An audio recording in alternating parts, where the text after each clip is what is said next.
Trinadapi sunichena Turadeva sahishnuna Amanina manadena Kirtaniya sadahari Hare Nama Hare Nama Hare Nama Vikivalam Kalo nastyeva nastyeva Nastyeva gatiranyata.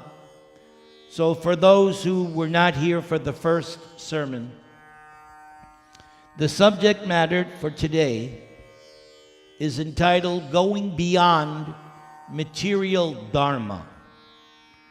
We heard the verse by Sutta Goswami.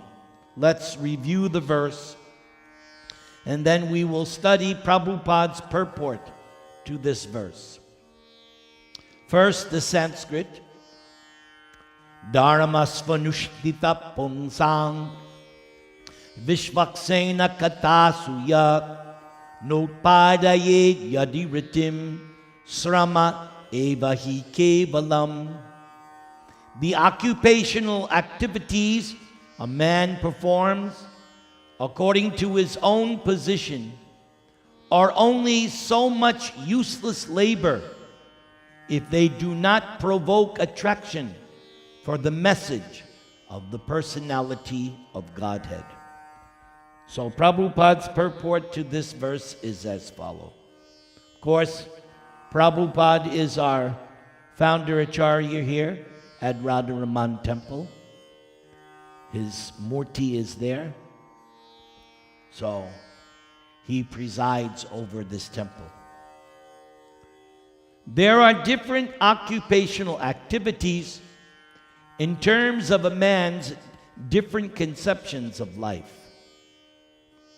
To the gross materialist who cannot see anything beyond the gross material body, there is nothing beyond the senses. Therefore, his occupational activities are limited to concentrated and extended selfishness. Concentrated selfishness centers around one's personal body. This is generally seen amongst the lower animals. Extended selfishness is manifested in human society and centers around the family, society, community, nation, and world with a view to gross bodily comfort.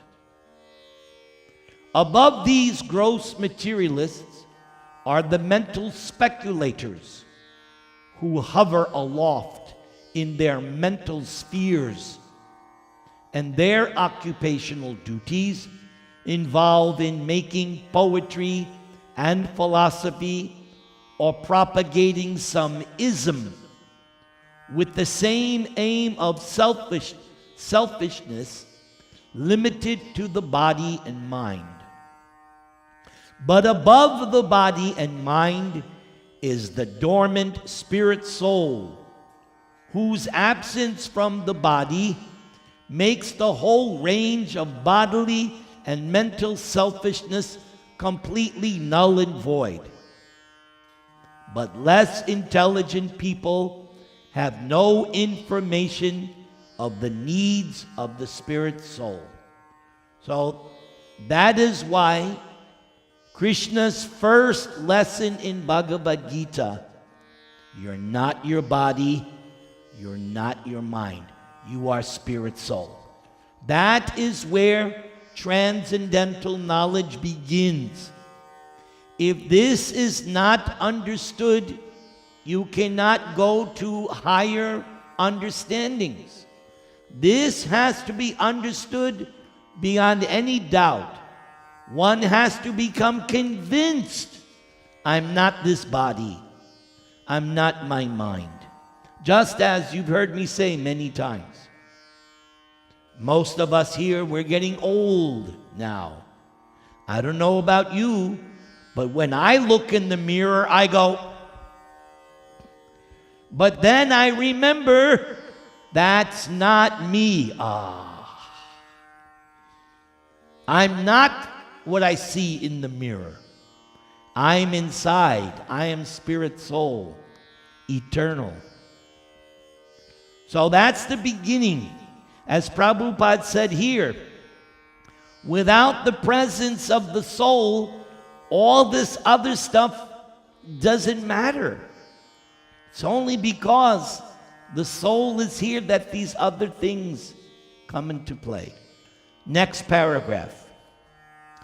Because foolish people have no information of the soul and how it is beyond the purview of the body and mind, they are not satisfied in the performance of their occupational duties. The question of the satisfaction of the self is raised herein. The self is beyond the gross body and subtle mind. The soul is the potent active principle of the body and mind. Without knowing the need of the dormant soul, one cannot be happy simply with emolument of the body and mind. The body and the mind are but superfluous outer coverings of the spirit soul. The spirit soul's needs must be fulfilled. Now Prabhupada gives a nice example, analogy, to help us understand this point. Simply by cleansing the cage of the bird, one does not satisfy the bird. One must actually know the needs of the bird himself. This example of the bird is also given in the Upanishads and is also given by Krishna in the Uddhava Gita. There are two birds within the body, which is compared to a tree. One bird flying from branch to branch, tasting only two fruits, happiness and distress. Those are the only fruits of this body. The bird that's flying from branch to branch is changing body after body, thinking that the taste of the fruit will be different. But it doesn't change. Prabhupada once explained to us, he gave the example. We like to drink hot milk. But whether you drink milk in a golden cup or a paper cup, does it change the taste of the milk? No, the milk tastes the same. So in the same way, we are enjoying sex life as a demigod or as an animal. The taste does not change. That is what is being stated here. Changing the body doesn't change the taste. You only get two flavors, happiness and distress. So he gave the example of the bird in the cage. So you may have a nice bird, parakeet or parrot, and you put him in a nice cage. But if all you do is clean the cage but don't feed the bird, one day little birdie is dead. Why? You forgot to feed the bird. The cage is the body. If all I'm doing is satisfying the body and neglecting the bird, the soul, I'm just like that person who takes care of the cage and neglects the bird. So that is what all the Vedas are teaching. Take care of the bird, the soul. Now Prabhupada continues. The need of the spirit soul is that she, why did I say she? Because soul is feminine energy. In Vedic philosophy, energies are feminine. Bhagavad Gita, Krishna says, we are spiritual energy. So we may think, I am tough man. You're actually feminine. That's a whole nother lecture. Some of you are going, what the heck is this guy talking about? What kind of nonsense? That's all right. The need of the spirit soul is that she wants to get out of the limited sphere of material bondage, just like a bird. If you give the bird the opportunity, what will the bird do? Leave the cage. So, again, the body is the cage. The soul actually wants to get out of the encagement. She wants to get out of the covered walls of the greater universe. She wants to see the free light and the spirit. That complete freedom is achieved when she meets the complete spirit personality of Godhead. So that's one reason why we come, to meet the complete spirit. There they are. There is the complete spirit. Radha Krishna, the complete whole, the complete spirit. We are in front of them. We're getting their darshan. This is freedom.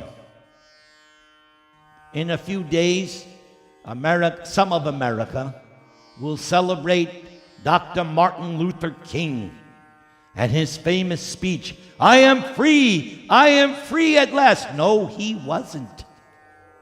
He was not free. You are free. Why? You have met the complete spirit. You are free. That complete freedom is achieved when she meets the complete spirit personality of Godhead. There is dormant affection for God within everyone. This is the teaching of Lord Chaitanya, who is also here in this temple. Lord Chaitanya, that's one of his fundamental doctrines. Love of God is in everyone's heart. No exception. Problem is, it's lying dormant. That's the only problem. This dormant affection for God is within everyone, and spiritual existence is manifested through the gross body and mind in the form of perverted affection for a gross and subtle matter. So what has happened? Instead of loving God, we have taken that dormant love of God and transformed it into loving the material energy. And we like to get more and more toys. We think that if I have more toys, like children, you've all had children. Parents, you know. Is there any end to the child asking for toys? No. At some point you have to say no. Right? Sometimes the parent indulges the child and the whole room is filled with toys.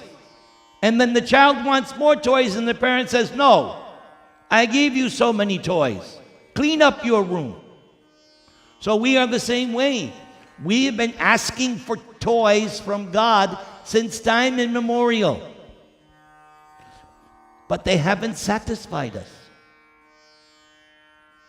Take, for example, all the billionaires, right?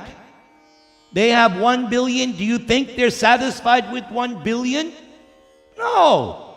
They want another. The reason why is because no amount of matter can satisfy the soul. That's the conundrum of material existence. You all have a certain appetite. Do I think I'll be happy by eating 20 glubjaments? Huh? If my good friend Aruna, she's famous for her New York cheesecake. So if she ever makes cheesecake, I have 1 slice, 2 slices. Then my wife says, "Hey, stop it. Enough." And I'm thinking, no, I just need 1 more slice. But doesn't satisfy. Nothing material satisfies. That's the teaching of the Vedas. Ravana is the classic example. Ravana had a chaste wife, Mandodari. But every night he was having a harem. You know what I'm saying? Every night. And yet, when Shurpanakha described Sita, Ravana had to have Sita, thinking, now I'll be happy. And all throughout, his advisors, his well-wishers, was telling him, because of your attachment to this one woman, you're losing everything. But he could not listen. He lost all of his sons. Why? Because he could not give up an attachment for Sita. His lust, his greed overtook his intelligence. The only reason he was defeated is because he stole Sita. If he had not stolen Sita, there would have been no problem. He still would have been king of Lanka. But that one act, that did it. So that story of Ravana teaches us what Bhagavad Gita teaches us. 3 gates lead to Naraka, hell. Lust, anger, greed. And Krishna says, every sane person gives these 3 things up. Lust, anger, greed. Don't you all say, Shanti, Shanti, Shanti? You all know this. It's in your blood. But do I practice Shanti? That is the question. That is the question.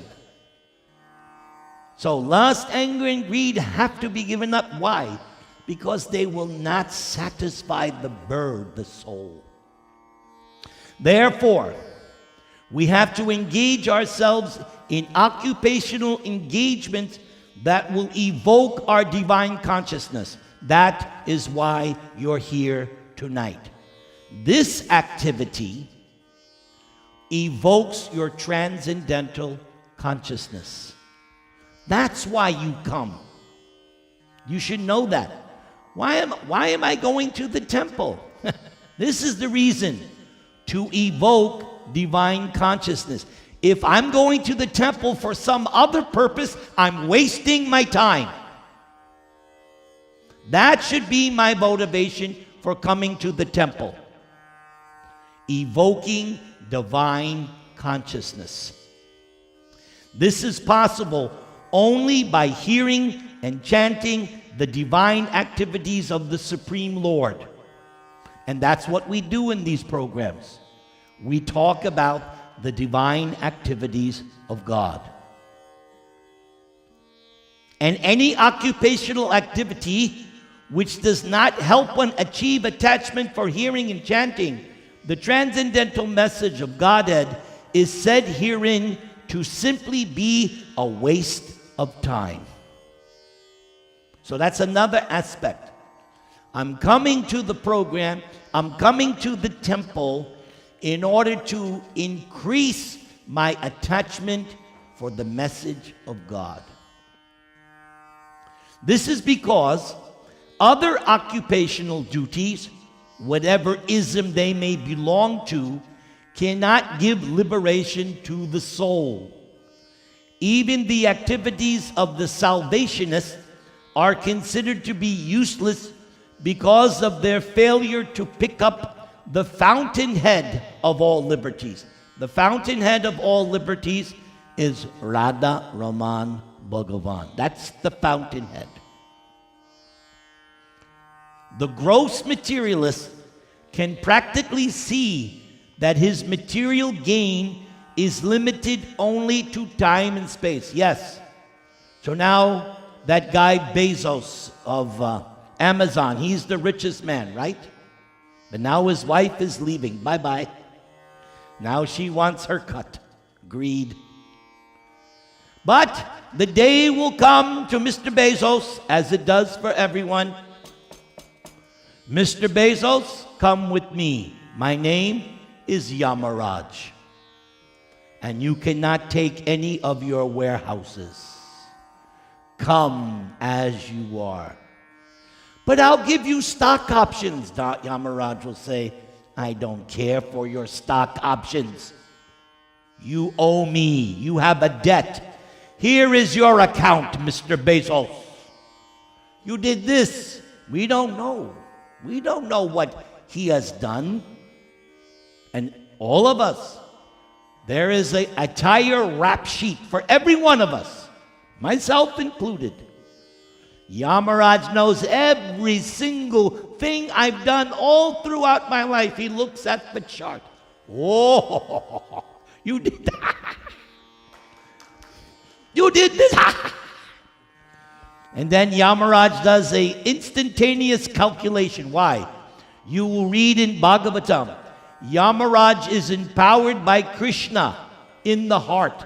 He's given unlimited intelligence by Krishna. He can exactly see, your judgment, take another birth in this body, in this family, in this country. So, the fountainhead of all liberties. Even if one goes up to Swargaloka, that's heavenly planets, one will find no permanent abode for his hankering soul, because even Indra right now, his term will one day expire, just like we have President Trump. So at some point, he can no longer be president. Bye-bye. Right? So all the positions of the demigods, including Lord Brahma, what to speak of Indra, Surya, all of them, it's a temporary position. And at the end, what happens? Back down to earth, and you have to start over. The hankering soul must be satisfied by the perfect scientific process of perfect devotional service. And devotional service is what you're doing right now. This is devotional service. It comes in 9 forms, beginning with hearing. You hear the katha, the kirtan, the bhajan. You hear spiritual subject matters, your perfect devotional service begins. You hear, you chant, hear and chant, over and over and over, and then you remember. How do you think I can say so many things? Because I spend hours every day. I spend hours every day studying. Otherwise, how can I come before you and dazzle you with my vituperation? I have to do my homework. Hearing, chanting, remembering, praying. Everyone should be praying. Worshiping. We're going to have arti, right? That's worship. Everybody chant the Maha Mantra, please.